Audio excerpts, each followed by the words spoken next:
At my sister's baby shower, my mother-in-law whispered, "Your baby won't know you, you'll always be that stranger chasing deadlines."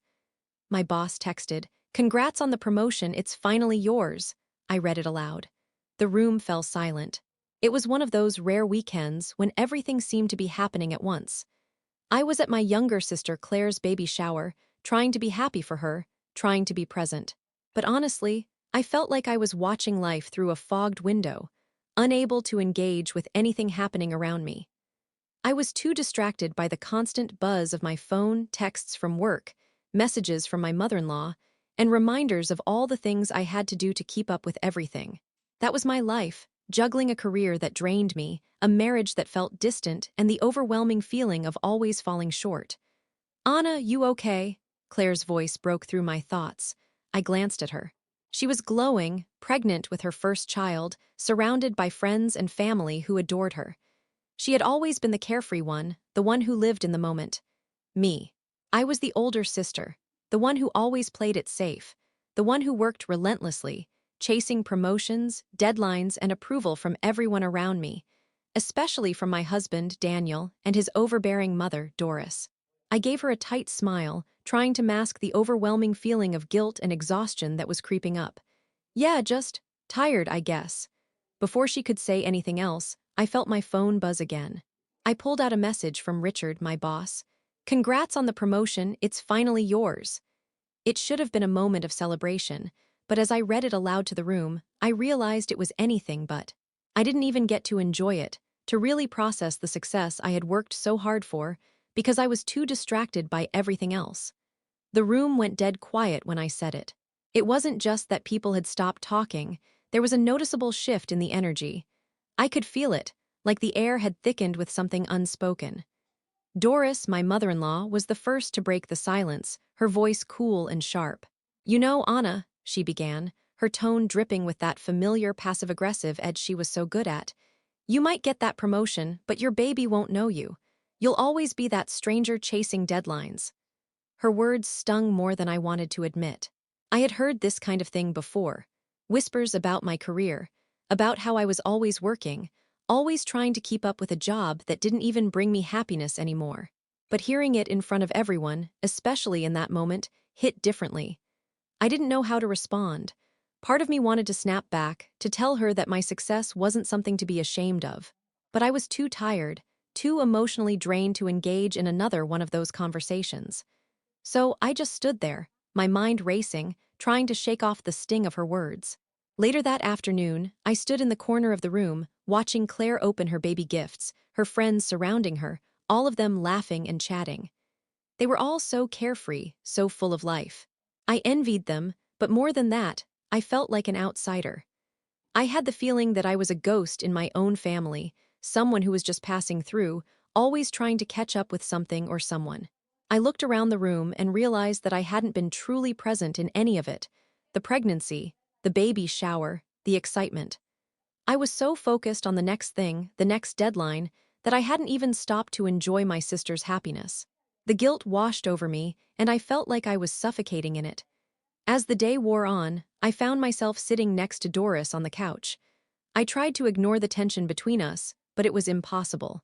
She leaned toward me, a faint smile on her lips, and said, "You know, Anna, you've got to be careful. Life is about balance, and if you're not careful, you'll lose everything." Her words weren't new, but hearing them from her, after everything that had happened that day, made me feel like I was about to burst. "Balance, is that what you think I need?" I asked, unable to stop myself. My voice came out sharper than I intended, but I didn't care anymore. "Maybe you don't understand that not everyone has the luxury of doing whatever they want with their time." She tilted her head, an eyebrow raised. "I understand perfectly. I've been married to a man who worked all the time too, but unlike you, I didn't let it consume me. I knew when to step back." I could feel my temper rising, but I swallowed it down. The last thing I needed was another argument with Doris, especially not in the middle of my sister's baby shower.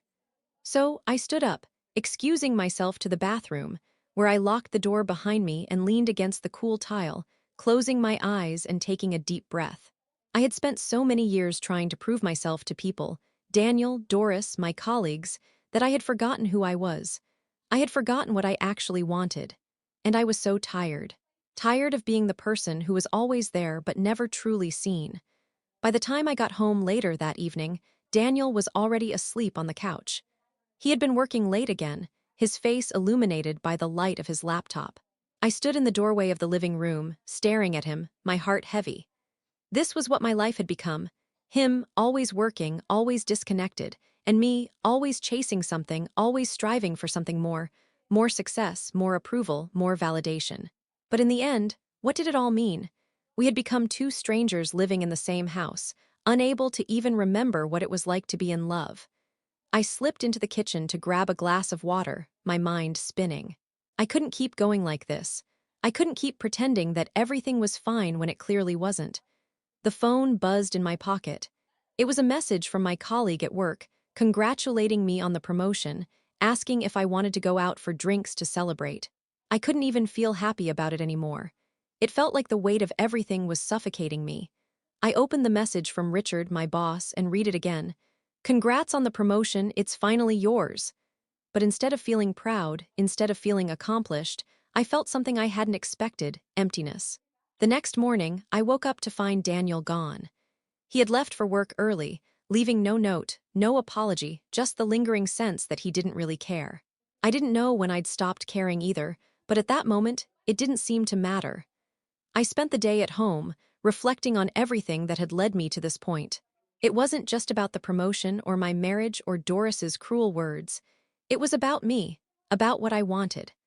I spent the evening writing an email to my boss, informing him that I was going to take a leave of absence. It wasn't something I'd planned, but at that moment, I knew it was the right choice. I needed time to figure out what came next, what I wanted, and how to rebuild a life that felt real. I couldn't keep sacrificing myself for the sake of everyone else. The divorce papers came a few weeks later. I didn't expect it to be easy, but it wasn't as painful as I thought it would be either. There had been too many silent nights, too many unanswered questions. It was time for both of us to move on. I moved into a small apartment, one I could afford on my own.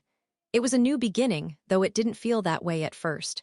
The silence was deafening at times, but it was also strangely peaceful. A few months later, I bumped into Claire at a cafe. She was still glowing with excitement about her pregnancy, and as we talked, I realized just how much I had been missing, how much I had been running from. I told her about the divorce, about how I was trying to figure things out. She was supportive, as always, but I could see the concern in her eyes. "Do you think you made the right choice?" she asked softly, sipping her coffee. "I don't know yet," I said honestly, "but I can't keep pretending I'm happy when I'm not." She nodded, her eyes warm with understanding. I had started therapy a month after moving out, trying to unpack everything I had ignored for so long. It wasn't easy, but it was necessary. For the first time in years, I was doing something for myself, and slowly I began to heal. Then one day, a text came in from Doris. It was a simple message, just like the others, filled with judgment and unsolicited advice. "You'll always be chasing something, Anna, just remember that." I stared at the message for a long time, unsure how to feel. Then, without thinking, I deleted it. Doris wasn't part of my life anymore, not in the way she once was. For the first time in years, I realized something. I wasn't chasing anything anymore. I was living, and that was enough. I stood there in my apartment, the phone still in my hand, staring at the empty screen. I hadn't replied to Doris's message. I didn't feel the need to. It was as if, in that moment, I had let go of more than just the relationship with Daniel. I had let go of the constant need to please everyone around me, my mother-in-law, my colleagues, even Claire, although she would never have expected it from me. I didn't need their approval to be okay anymore. It was a strange feeling, almost like shedding a skin I didn't know I had been wearing. I had spent so long trying to be someone I wasn't, trying to live up to other people's expectations of me. But standing there, in the quiet of my apartment, it felt like I was finally free. The next few weeks were a blur of therapy sessions, solitary evenings in my apartment, and long walks in the park where I tried to clear my mind. I wasn't happy all the time, but I was beginning to feel something. Something more real than what I had been living. I had dinner with Claire one evening. She'd been supportive throughout everything, the divorce, the career changes, even my decision to take some time off work. But tonight, she seemed different. There was something more grounded about her, a calmness that made me wonder if she had always had it and I just hadn't noticed. "How's it going?" she asked me as we sat at a small, quiet cafe, a bowl of pasta between us. I shrugged, poking at my food. "Better, I think. I'm learning a lot, actually." Claire tilted her head, studying me. "What do you mean?" "I don't know," I said, looking out the window for a moment, gathering my thoughts. "I think for the first time, I'm starting to figure out who I am without all the noise. Without deadlines, without trying to live up to what everyone thinks I should be." She smiled, though it was soft, thoughtful. "I think I've always known who I am, I just don't let anyone get in the way of that." I blinked at her, surprised. "You always seemed so carefree, like nothing fazed you." "Well, not everything is easy, Anna. But I guess I've learned that the more you let people's expectations shape you, the less of yourself you have left." It was a simple thing to say, but hearing it from Claire, it was like a light bulb went off in my head. She was right. I had been so concerned with meeting the expectations of everyone around me that I had completely lost track of what I wanted, what I actually needed. For the first time in years, I realized I didn't have to do it all. I didn't have to chase every opportunity at work, make sure everyone was happy, or put myself last. I had a right to define my life. "I'm not sure I know what that looks like for me yet," I admitted, looking down at my hands. "That's okay," Claire said gently. "It'll come to you, you just need to be patient with yourself." Around the same time, I received a call from my old friend Maya. We hadn't spoken in months, long before the divorce, before everything had spiraled out of control. I was surprised she had called, and part of me was reluctant to pick up. But I did anyway because I knew if I didn't, I might regret it. "Hey, Anna, it's Maya," she said cheerfully when I answered. "Maya, wow, it's been ages. How are you?" "I'm good. Life's busy, you know how it is. But listen, I've been meaning to call you. I heard about what happened with Daniel, and I just wanted to say I'm sorry." "That must have been hard." I exhaled slowly, sitting down on the couch. "It was, but I'm okay. I think I'm starting to be okay. It's a lot to process." Maya paused on the other end of the line. "You know, Anna, you've always been so strong. But sometimes, I think you forget you don't have to do everything alone. You've got people who care about you." Her words were like a balm to a wound I hadn't realized was still open. I had been so isolated in the past year, focusing on fixing everything myself, that I had forgotten what it felt like to lean on others. I know, it's hard to let go of the idea that I have to handle everything. "You don't," Maya said firmly. "And you never did." I smiled, a little surprised by the strength in her voice. Maybe she was right. Maybe I didn't have to do it all by myself. By the time the summer months rolled around, I had made a few changes, small ones at first, but ones that made a big difference. I had slowly started reconnecting with friends I had lost touch with over the years. I spent weekends at the farmer's market, just wandering around, breathing in the fresh air, not thinking about deadlines or meetings or the expectations of others. And then one day, I found myself sitting at a park bench, watching a group of children play on the swings. There was a moment, fleeting yet powerful, when I realized that I was no longer just existing. I was living, taking in the world around me, being present, and allowing myself to just be. I pulled out my phone, almost instinctively, and checked the messages. There was a text from my colleague, asking if I wanted to return to work soon. It was tempting, but I wasn't sure yet. I wasn't ready to jump back into the grind. I typed a quick reply. "I'm still figuring things out. I'll let you know when I'm ready." It wasn't a firm answer, but it was honest. And for the first time in a long time, I didn't feel guilty about it. As I sat there in the park, the sun warm on my face, I felt a sense of peace I hadn't known in years. I was still on the journey of figuring out what came next, but I had a sense of direction now. I wasn't chasing anyone else's idea of success. I was chasing my own. That night, after a long, peaceful day, I sat down on the couch with a glass of wine and finally opened up my email. I read through the pile of work-related messages, but one caught my eye, a forwarded email from my boss, Richard. "Anna, I know things have been a little quiet on your end, but I wanted to check in. Your promotion is official now. We're excited to have you back when you're ready. Take the time you need, but don't forget how much we value you here." I stared at the words for a moment, not sure how to feel. The promotion was something I had worked for, something that had meant everything to me once. But now, sitting there in the quiet of my apartment, it felt almost irrelevant. I had so much more to figure out than just a career. For the first time, I didn't feel the rush to dive back into work. I didn't feel the pressure to prove myself to anyone. I closed the email and leaned back into the cushions, letting out a long breath. The next chapter of my life wasn't going to be dictated by deadlines or expectations. It was going to be about me, about what I wanted, what made me feel alive. I didn't know what the future held, but I finally felt like I was ready to figure it out, one step at a time. And for once, that felt enough. The following days were filled with a strange sense of freedom, but also uncertainty. I had taken the first step, but I wasn't entirely sure where I was heading. There were moments when I felt empowered by my decision to slow down, to live for myself, but there were also moments when the weight of the unknown made me second-guess everything. I spent more time reflecting, trying to process the changes in my life.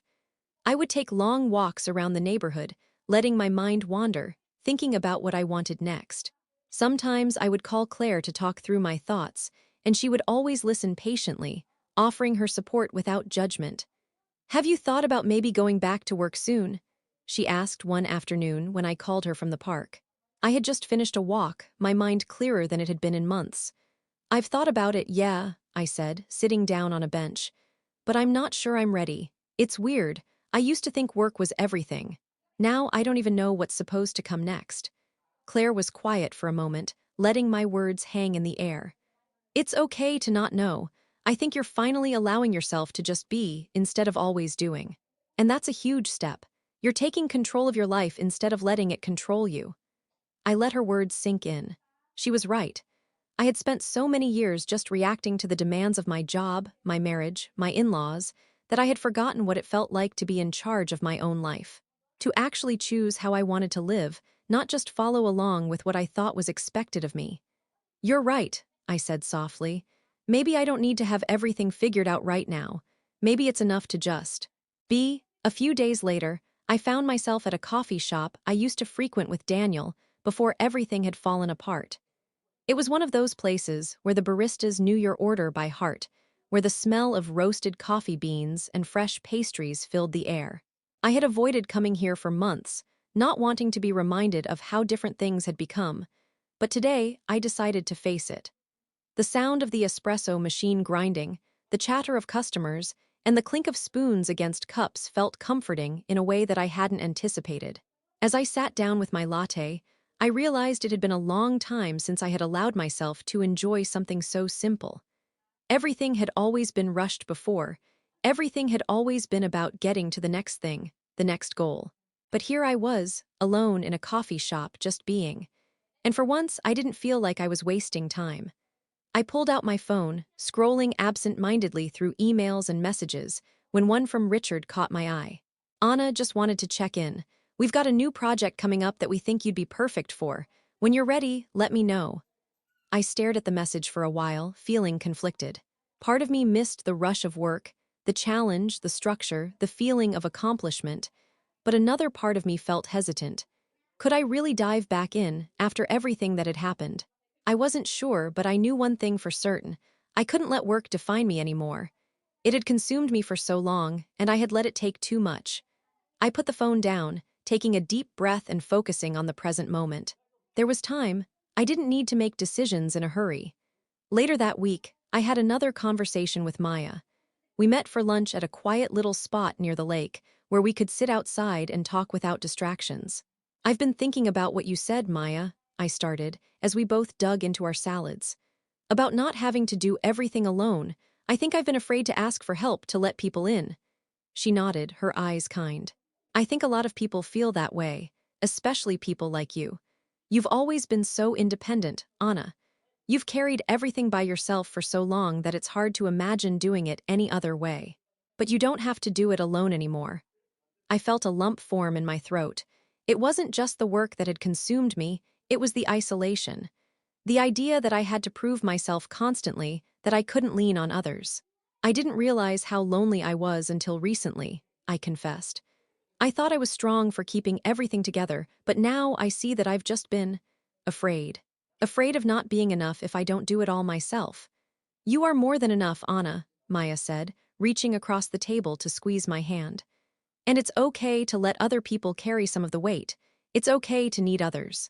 No one has it all figured out, even if it looks like they do. Her words felt like a release. Maybe for so long, I had been carrying this burden because I thought it was what was expected of me. But now, I was realizing that asking for help, leaning on others, didn't make me weak. It made me human. That night, I lay in bed, my thoughts swirling. I still didn't have all the answers. I didn't know what my future held, and I didn't know if I was ready to dive back into work just yet. But I knew something had changed. I was no longer defined by the role I had played in my marriage, my job, or my family. I was defining myself now, and that felt like a step in the right direction. The next morning, I took another walk, this time along the riverbank. The water shimmered in the early light, and I couldn't help but feel a sense of possibility. The same kind of feeling I'd had when I was younger, before everything got so complicated. I thought about the future, about my career, about my relationship with Claire and my friends. I didn't know what it would look like, but for the first time in years, I didn't feel scared. I felt open, ready to embrace whatever came next, even if I didn't have it all planned out. As I walked back home, I felt a deep, quiet peace. It wasn't about the promotion, or the marriage, or even the opinions of my mother-in-law anymore. It was about me, about reclaiming my life on my own terms. I wasn't chasing anything anymore. I was finally living. As the weeks went by, I continued to focus on myself. The decision to step away from the pressures of work, family, and expectations was proving to be transformative. I spent my days exploring what truly made me happy: art, hiking, quiet mornings with coffee and books, reconnecting with old friends. I wasn't rushing anymore. I was embracing life at my own pace. But there were still unresolved things, unfinished chapters, particularly in my past relationship with Daniel and my strained bond with Doris. One evening, I received an unexpected message from Doris. It had been months since I had heard from her, and though I was no longer dependent on her approval, a part of me couldn't help but feel curious about what she had to say. The message was simple, short. "Anna, I think we should talk. I've been thinking about everything. Can we meet?" It was a request that caught me off guard.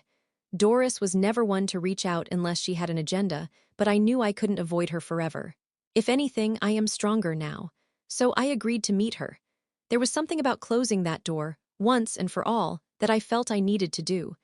We met at a quiet cafe, the same one where I had met Claire months earlier. Doris was sitting at a table by the window when I walked in, her perfectly tailored outfit making her look just as pristine as always. She looked up when I approached, her lips curving into a smile that was both forced and polite. "Anna," she said, standing to greet me. "Thank you for agreeing to meet." I nodded and sat across from her. There was an awkward silence between us as the waiter came to take our orders. Doris ordered a latte, and I just asked for water. The tension was thick, but I didn't flinch. I wasn't afraid of her anymore.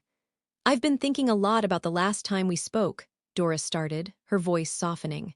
"I was too harsh, and I want to apologize for everything I said about you and your career." I was taken aback. Doris, apologizing, that was something I never thought I'd hear. But I kept my expression neutral, waiting for the other shoe to drop. "I think I misunderstood you," she continued. "I've been so focused on what I wanted for Daniel and our family that I didn't see how hard you were trying. I've always wanted the best for you and him, for everyone, but sometimes I go about it the wrong way." I couldn't believe what I was hearing. Doris, who had criticized every decision I made, suddenly claiming she wanted the best for me. It felt almost unreal. But I wasn't going to let my guard down too quickly.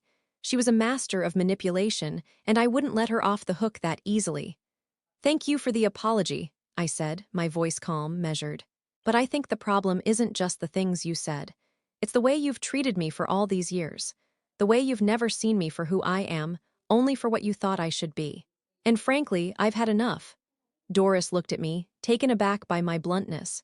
For the first time, I could see the faintest crack in her facade. She wasn't used to being spoken to like this. "I don't need your approval anymore, Doris. I've spent years trying to live up to your expectations, to Daniel's, to everyone else's. And I've realized something. I was never meant to be what you wanted me to be. I'm not your daughter, I'm not your project, and I'm definitely not your punching bag. I'm Anna. And that's who I'm going to be from now on." There was a long pause, and for a brief moment, I saw something flicker in Doris's eyes, regret, maybe, or maybe something more. But I didn't wait for her to respond. Instead, I slid an envelope across the table to her. She looked down at the envelope, puzzled, then picked it up. "What's this?" she asked. "It's the divorce papers, Doris," I said, leaning back in my chair. "I know you've been expecting it, and honestly, I've been avoiding this conversation for too long. But Daniel and I are officially done. I'm moving forward with my life, and I'm not carrying him or his family's baggage with me anymore." I could see her mouth open in shock, but I didn't give her the chance to interrupt.